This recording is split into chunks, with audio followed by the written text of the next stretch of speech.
ओम शांति। 27/6/2024 के साकार अनमोल धारणा युक्त मधुर महावाक्य हैं। मीठे बच्चे, तुम्हें शरीर से अलग होकर बाप के पास जाना है।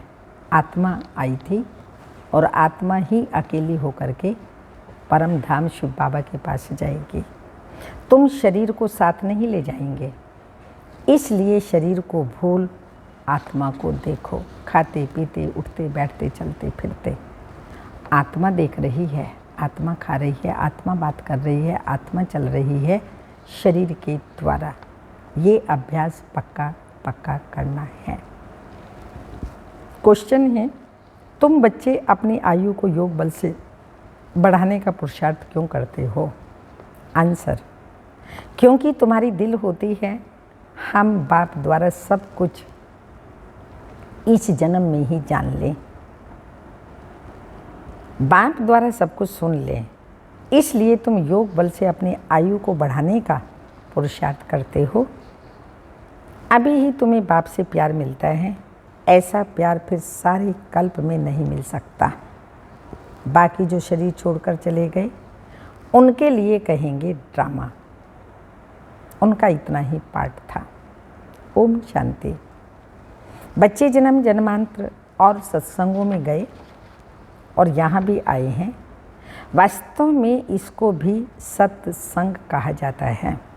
सत का संग तारे बच्चों के दिल में आता है। हम पहले भक्ति मार्ग के सत्संगों में जाते थे और अभी यहाँ बैठे हैं। रात दिन का फर्क भासता है। यहाँ पहले पहले तो बाप का प्यार मिलता है, फिर बाप बच्चों का प्यार मिलता है। अभी इस जन्म में तुम्हारी चेंज हो रही है। तुम बच्चे समझ गए हो हम हैं आत्मा ना कि शरीर। शरीर नहीं कहेगा हमारी आत्मा, मैं आत्मा कहेंगे हमारी आत्मा को दुख ना दो, नहीं। आत्मा कह सकती है हमारा शरीर। अब बच्चे समझते हैं जन्म जन्मांतर तो वह साधु संत महात्मा आदि करते आए। आजकल फिर फैशन पड़ा है साईं बाबा, मेहर बाबा, ढेर बाबा ही हो गए आदि आदि। वह भी सब जिस्मानी हो गए। जिस्मानी प्यार से सुख तो होता ही नहीं। अभी तुम बच्चों का है रूहानी प्यार। रूह आत्मा, आत्मा का परम पिता परमात्मा से प्यार, जिसको हम शिव बाबा प्यार से कहते हैं। रात दिन का फर्क है। यहाँ तुमको समझ मिलती है, वहाँ तो बिल्कुल बेसमझ है। तुम अभी समझते हो बाबा आकर के हमको पढ़ाते हैं। वह सबका बाप है। मेल तथा फीमेल सब अपने को आत्मा समझते हैं। बाबा बुलाते भी हैं, हे बच्चों। बच्चे भी रिस्पॉन्स करेंगे। यह है बाप और बच्चों का मेला। बच्चे जानते हैं बाप और बच्चों का, आत्मा परमात्मा का मेला एक ही बार होता है। बच्चे बाबा बाबा कहते रहेंगे। बाबा अक्षर बहुत ही मीठा है। बाबा कहने से ही वर्षा याद आएगा। तुम छोटे तो नहीं हो ना। बाप की समझ बच्चे को जल्दी पड़ती है। बाबा से क्या वर्षा मिलता है वह छोटा बच्चा तो समझ ना सके। यहाँ तुम जानते हो हम बाबा के पास आए हैं। बाप कहते हैं हे बच्चों, तो इसमें सब बच्चे आ गए। सब आत्माएं घर से यहाँ आती हैं पाठ बजाने। कौन सा पाठ बजाने आते हैं यह भी बुद्धि में है। सबके सेक्शन अलग अलग हैं। परम धाम में भी जहाँ आत्माएं जाती हैं सबके सेक्शन अलग अलग हैं। जहाँ से आते हैं फिर पिछाड़ी में सब अपने अपने सेक्शन में चले जाते हैं। ये भी ड्रामा में नूंद है। बाप किसको भेजते नहीं हैं, ऑटोमेटिकली ये ड्रामा बना हुआ है। हर एक अपने अपने धर्म में आते रहते हैं। बुद्ध का धर्म स्थापन हुआ नहीं तो कोई उस धर्म में आएगा नहीं। पहले पहले सूर्यवंशी चंद्रवंशी ही आते हैं, जो बाप से अच्छी रीति पढ़ते हैं। वही नंबरवार सूर्यवंशी चंद्रवंशी में शरीर लेते हैं। वहाँ विकार की बात नहीं है। योग बल से आत्मा आकर गर्भ में प्रवेश करती है। उससे समझेंगे कि मेरी आत्मा इस शरीर में जाकर प्रवेश करेगी। बूढ़े समझते हैं हमारी आत्मा योग बल से जाकर यह शरीर लेगी। मेरी आत्मा पुनर्जन्म लेती है, वो बाप ही समझाते हैं। हमारे पास बच्चा आया है, वहाँ पर जो आत्मा जाती है वो भी समझती है हम फलाने के यहाँ जा रही हैं, और बच्चा भी समझता है मैं वहाँ जा रहा हूँ। माँ बाप भी समझते ये बच्चा आया है। बच्चे की आत्मा आ रही है जिसका साक्षात्कार होता है। वह अपने लिए समझते हैं हम जाकर दूसरे शरीर में प्रवेश करते हैं। यह भी विचार उठते हैं ना, जरूर वहाँ का कायदा होगा, बच्चा किस आयु में आएगा। वहाँ तो सब रेगुलर चलता है, वह तो आगे चल महसूस होगा, सब मालूम पड़ेगा। ऐसे तो नहीं 15-20 वर्ष में कोई बच्चा होगा जैसे यहाँ होता है, नहीं। वहाँ आयु 150 वर्ष होती है, तो बच्चा तब आएगा जब आधा लाइफ में थोड़ा आगे होंगे। उस समय बच्चा आता है क्योंकि वहाँ बड़ी आयु रहती है। एक ही तो बच्चा आना होता है, फिर बच्ची भी आनी है। कायदा ऐसा है, पहले बच्चे की फिर बच्ची की आत्मा आती है। विवेक कहता है पहले बच्चा आना चाहिए, पहले मेल पीछे फीमेल। 8-10 वर्ष देरी से आएंगे। आगे चल तुम बच्चों को सब साक्षात्कार होना है। कैसे वहाँ की रस्म रिवाज है, ये सब बातें नई दुनिया की बाप ही बैठ समझाते हैं। बाप ही नई दुनिया स्थापन करने वाला है। रस्म रिवाज भी ज़रूर सुनाते जाएंगे, आगे चल बहुत सुनाएंगे, और तब साक्षात्कार होते रहेंगे। बच्चे कैसे पैदा होंगे तो ये कोई नई बात नहीं है। तुम तो ऐसी जगह जाते हो जहाँ कल्प कल्प जाना ही पड़ता है। बैकुंठ तो अब नज़दीक आ गया है, अब तो बिल्कुल नज़दीक ही आकर पहुँचे हो। हर एक बात तुमको नज़दीक देखने में आएगी। जितना तुम ज्ञान योग में मजबूत होते जाएंगे, अनेक बार तुमने पाठ बजाया, अभी तुमको समझ मिलती है, जो ही तुम साथ ले जाएंगे। वहाँ की क्या रस्म रिवाज होगी सब जान जाएंगे। शुरू में तुमको सब साक्षात्कार हुए हैं। उस समय तो अर्जुन तुम अलफ बे पढ़ते थे, फिर लास्ट में भी तुमको सब साक्षात्कार होने चाहिए। जो बाप सुनाते हैं वो सब देखने की चाहना तुमको यहाँ होगी। समझेंगे कहाँ शरीर ना छूटे, सब कुछ देख करके जाएं। इसमें आयु बढ़ानी ही चाहिए, आयु बढ़ेगी योग बल से। जो बाप से सब कुछ सुने, सब कुछ देखें। जो पहले से गए उनका चिंतन नहीं करना चाहिए, वो तो ड्रामा में पार्ट है, तकदीर में नहीं था। ज़्यादा बाप से लव लेना, क्योंकि जितना तुम सर्विसेबल बनते हो वह याद जमती रहेगी। तो बाप को बहुत बहुत प्यारे लगते हो। जितना सर्विस करते हो, जितना बाप को याद करते हो, तो वह याद जमती रहती है। तुमको बहुत मज़ा आएगा। अभी तुम बनते हो ईश्वरीय संतान। बाबा कहते हैं तुम आत्माएं हमारे पास थी ना। भक्ति मार्ग में मुक्ति के लिए बहुत परिश्रम करते हैं। जीवन मुक्ति को तो जानते ही नहीं। ये बहुत लवली ज्ञान है, बहुत लव रहता है। बाप भी है, टीचर भी है, सतगुरु भी है। सच्चा सुप्रीम बाबा है जो 21 जन्मों के लिए सुख धाम में ले जाते हैं। आत्मा ही दुखी होती है, दुख सुख आत्मा ही महसूस करती है। कहा भी जाता है पाप आत्मा पुण्य आत्मा। अभी बाप आए हैं हमको सभी दुखों से छुड़ाने। अभी तुम बच्चों को बेहद में जाना है, सब सुखी हो जाएंगे, सारी दुनिया ही सुखी हो जाएगी। ड्रामा में पार्ट है। उनको भी तुम समझ गए हो। तुम कितना खुशी में रहते हो। बाबा आया है हमको स्वर्ग में ले चलने के लिए। हम सब आत्माओं को स्वर्ग में ले जाएंगे। तो बाप धैर्य देते हैं, मीठे मीठे बच्चों, मैं तुमको सब दुखों से दूर करने आया हूँ। ऐसे बाप से कितना प्यार होना चाहिए। सभी संबंधों ने तुमको बहुत दुख दिया है। यह है ही दुखदाई संतान। तुम दुखी होते हो, दुख की बातें सुनते आए हो। अब बाप सब बातें समझा रहे हैं, अनेक बार समझाया है और चक्रवर्ती राजा बनाया है। तो जो बाप हमको ऐसा स्वर्ग का मालिक बनाते हैं, उन पर कितना प्यार होना चाहिए। एक बाप को तुम ही याद करते हो, सिवाय बाप के और कोई संबंध नहीं। आत्मा को ही समझाया जाता है, हम सुप्रीम बाप के बच्चे हैं। अब जैसे हमको रास्ता मिला है, फिर औरों को भी सुख का रास्ता बताना है।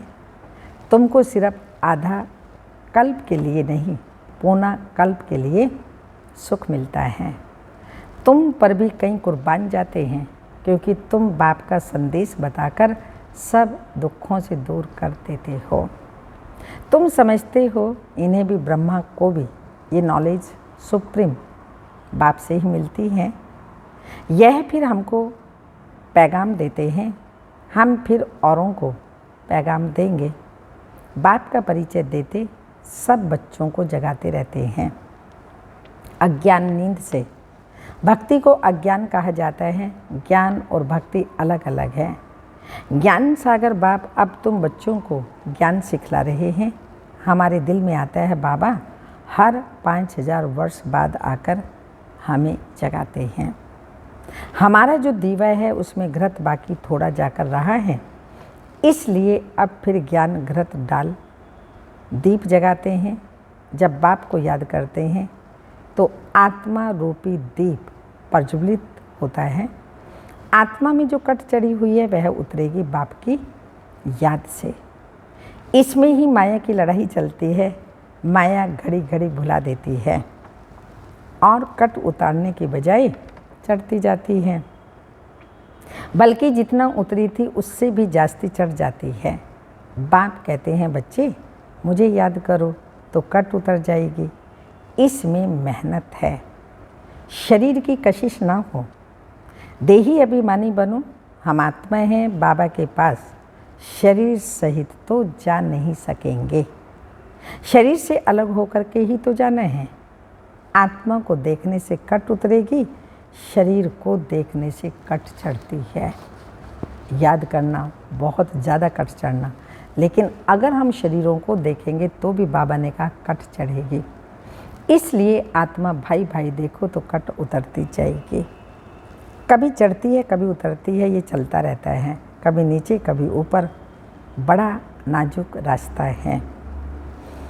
यह होते होते पिछाड़ी में कर्मातीत अवस्था को पाते हैं। मुख्य हर बात में आंखें ही धोखा देती हैं, इसलिए शरीर को ना देखो।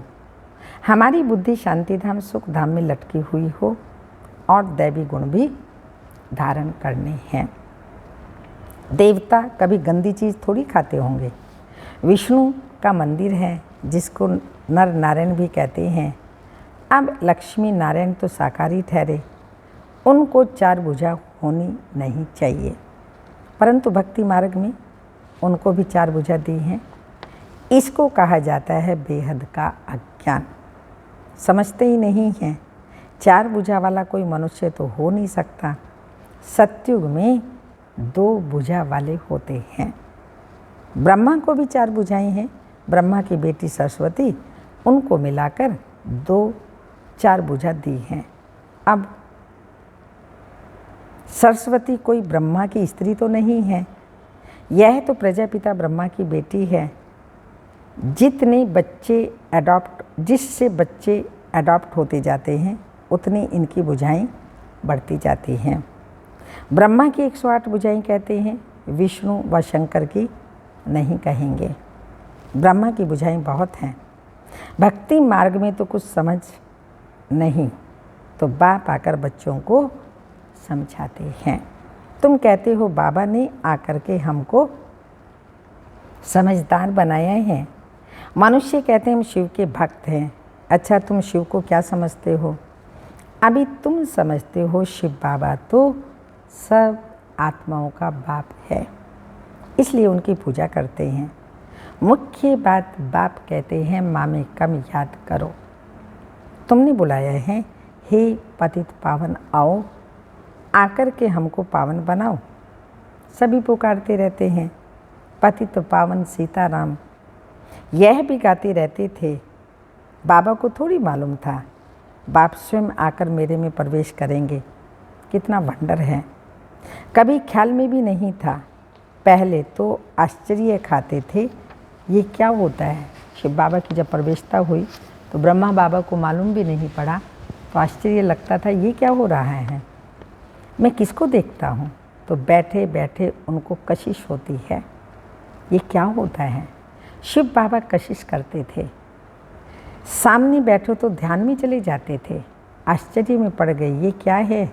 इन बातों को समझने के लिए फिर एकांत चाहिए। तब वैराग्य आने लगा, कहाँ जाऊँ। अच्छा, बनारस जाता हूँ, ये उनकी कशिश थी तो इसको भी कराते थे। इतनी बड़ी बरोबर कारोबार सब छोड़ कर के गया। ब्रह्मा बाबा की इतनी बड़ी कारोबार थी, ज्वेलर्स के व्यापारी थे, सब छोड़ छाड़ करके बनारस चले गए। जब शिव बाबा की प्रवेशता हुई, बनारस जाता हूँ, ये उनकी कशिश थी जो इसको भी कराते थे। इतनी बड़ी कारोबार छोड़ करके गया। उन विचारों को क्या पता बनारस क्यों जाते हैं। फिर वहाँ बगीचे में जाकर ठहरा। वहाँ पेंसिल हाथ में उठाकर दीवारों पर चक्र बैठ निकालता था। बाबा क्या कराते थे कुछ पता नहीं पड़ता था। रात को नींद आ जाती थी, समझता था कहाँ उड़ गया हूँ। फिर जैसे नीचे आ जाता था, कुछ भी पता नहीं क्या हो रहा है। ब्रह्मा बाबा ये अपना अनुभव बता रहे हैं। शुरू में कितने साक्षात्कार होते थे, बच्चियाँ बैठे बैठे ध्यान में चली जाती थी। ब्रह्मा बाबा को भी बहुत साक्षात्कार होते थे, और जो बाबा के साथ में बच्चियाँ थी, दृष्टि लेती थी, वो भी ट्रांस में चली जाती थी। तुमने बहुत कुछ देखा है। तुम कहेंगे जो हमने देखा सो तुमने नहीं देखा, बाद में आने वालों ने वो नहीं देखा।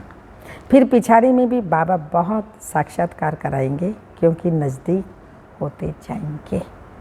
अच्छा, मीठे मीठे सिक्के लदे बच्चों प्रति माता पिता बाप दादा का याद प्यार।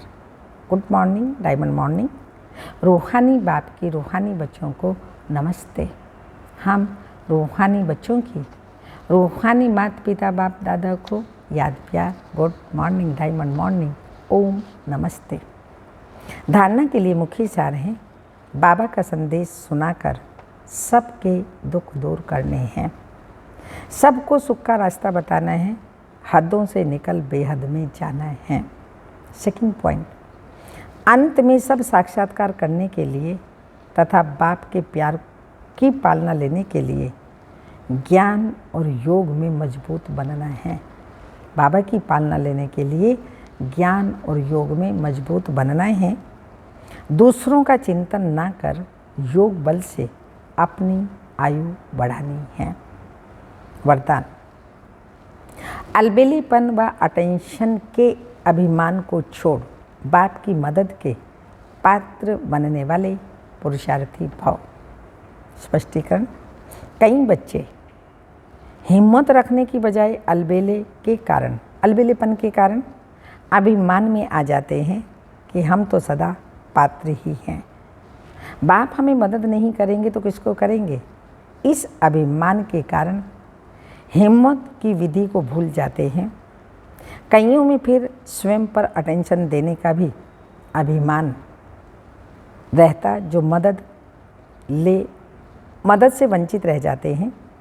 समझते हैं हमने तो बहुत योग लगा लिया, ज्ञानी योगी तो आत्मा बन गए, सेवा की राजधानी बन गई।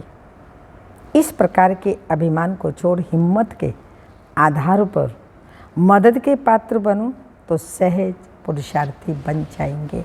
स्लोगन। जो वेस्ट और नेगेटिव संकल्प चलते हैं उन्हें परिवर्तन कर विश्व कल्याण के कार्य में लगाओ। जो वेस्ट और नेगेटिव संकल्प चलते हैं उन्हें परिवर्तन कर विश्व के कल्याण के कार्य में लगाओ। अव्यक्त इशारा। सदा दिल में बाप ही समाया हुआ है, इसलिए अच्छे तीव्र पुरुषार्थ में चल रहे हो। कर्म योगी आत्मा होना, कर्म और योग कंबाइंड है ना, तो सदा बैलेंस रख। बाप की ब्लेसिंग को लेने वाले और सदा ब्लिसफुल जीवन में रहने वाले ऐसे श्रेष्ठ आत्मा हो। बाप सदा हर बच्चे के प्रति यही शुभ आश रखते हैं कि यह विजय माला का मणका बने। इसके लिए कंबाइंड स्वरूप से सेवा करो, कंबाइंड स्वरूप से सेवा करो। ओम शांति।